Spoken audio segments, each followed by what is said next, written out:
Hello and welcome to a special bonus talk edition of Sports Talk Philadelphia here on LaSalle TV. I'm your host, Josh Abrams.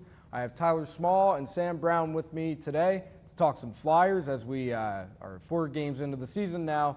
Flyers have an even record at 2-2. They've looked really good in their wins and have looked absolutely horrible in their losses. What else is new, guys, honestly? Honestly, I think it's just been a lack of defense so far. I mean, in their wins and losses, in their last 3 games, they gave up 5, 8, and 4 goals, and that just goes down to the 2 goalies that they've used so far. Elliott's struggled. He's had a .564 save percentage, giving up 14 goals. So, just gotta be better defense.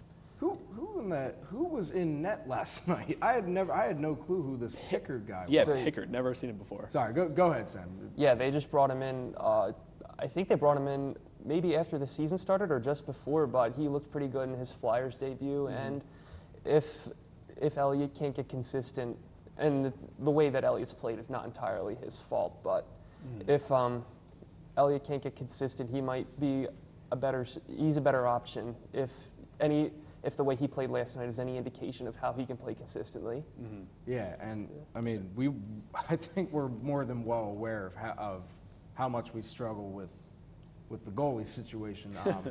But I think given how poorly the defense has played, as Tyler mentioned, the offense has looked really good, and I believe in. I know it's hard to only have very few players score 7 goals, but obviously when we put up that many goals, we always get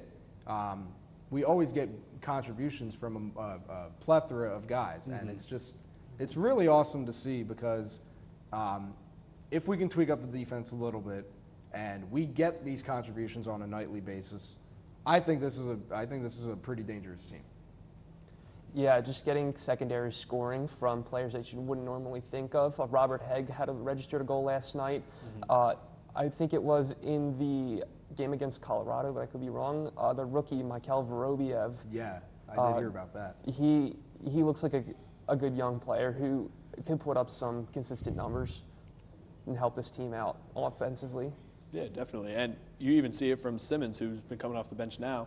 He's leading the team in goals. He's got 3 goals, 4 points altogether. So he's another one that's really been contributing. And then, of course, with the stars with Giroux, Voracek. Voracek had 5 points against Ottawa. Just unreal numbers. Yeah. That's awesome. And he only had 3 points going into last night. So those 5 points brought him up to 8, which puts him 5th in the NHL at this time. Mm-hmm. Yeah, and I think it's a little early to be talking about that, but nevertheless, it's all about. I understand that it's all about how you finish, but the way that the Flyers have started off in recent years, I feel kind of good right now. It's just the goalie situation that always messes with my head.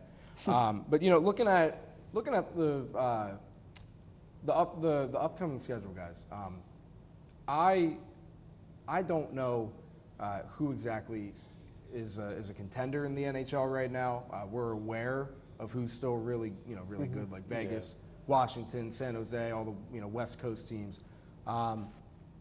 Is this stretch of October games? Do you guys think this is an opportunity for the Flyers to start off hot?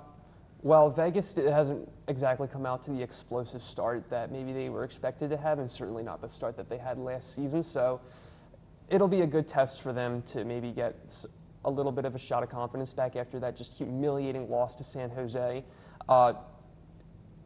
That win against Ottawa last night really helped in terms of where they are as a team right now. But this upcoming stretch, it's similar to what the Eagles have this week, where the teams are not great per se. So it's a time for the Flyers to get things right in this upcoming stretch. And you even said it before, this part of the year where you just play a couple of games, it becomes the overreaction period, where every little thing is just amplified because you think it could be the result of the entire season. So these teams, none of them have really got off to a hot start, so it's a good way for us to get above 500, where we're exactly at right now, and just grow as a team, grow with that younger players, as you said, just altogether become a better Flyers team.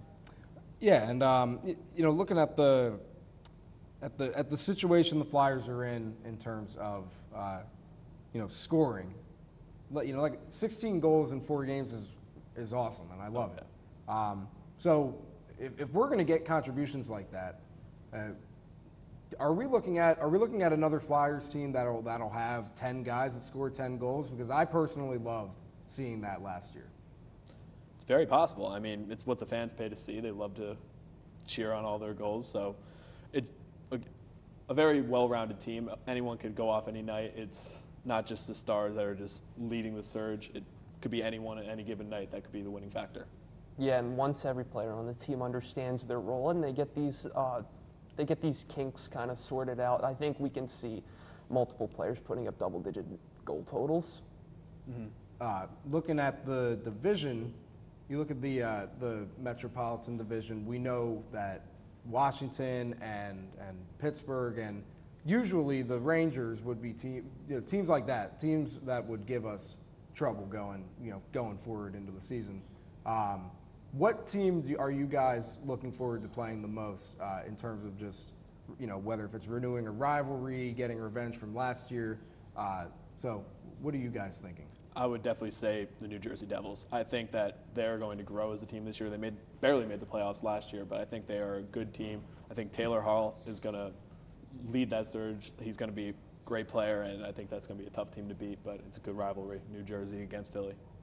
And I have to say the Stanley Cup champion Washington Capitals, the Flyers are going to come out hungry after getting knocked out in the first round next year. They're going to, when the Stanley Cup champions come here, it's going to be just an angry team ready to win. So that's a matchup I'm looking forward to. Yeah, and I certainly understand both of your picks, division rivals, Stanley Cup champions. I'm really looking forward to the Pittsburgh game because they're playing outside in the link. It's going to be an amazing environment. I'm most likely going to be there. That's the plan. But I'm really looking forward to the Flyers playing them outside. Hopefully it snows that day. That would just make it even better. Real quick before we wrap up, the goalie situation. Sam, are you high on Pickard, and do you think that this kid is gonna stay inside the net as the season gets going? I have mixed feelings about Pickard. He didn't exactly put up stellar numbers in his days with the Colorado Avalanche and the Toronto Maple Leafs. I think he's a solid bench option, but if Elliott gets it together, I prefer to see him between the pipes. Definitely. And he did get the win last night, but he did give up 4 goals. His save percentage wasn't anything to write home about, but I'm just more excited for Connor Hart. If Elliott's really not going to work out, I think he's going to be a phenom, and I think he's ready for the NHL. So I would give it. I'd maybe give it a year or two, but we are very close to having Carter Hart behind the net permanently, hopefully. But I think that's going to wrap it up for Flyers Talk. Do you guys have any final thoughts before we head out? All I have to say is they need to just clean up defensively. They really need to bail out their goaltenders more. So if they can do that and just keep the offense clicking, it'll be a good season to watch. And just to add to that, they either need to get better at the penalty kill or stop committing as many penalties, because that has been the thing that's been killing them and giving up so many goals over this 4-game stretch. Yeah, all great points, all things that the Flyers need to do, and we're hoping for a very successful Flyers season, and hopefully we can stay consistent throughout the whole year. Much like we didn't last year, we need to get a good playoff seeding. That's what I'm looking for. So we thank you all for tuning in, and we will see you next week.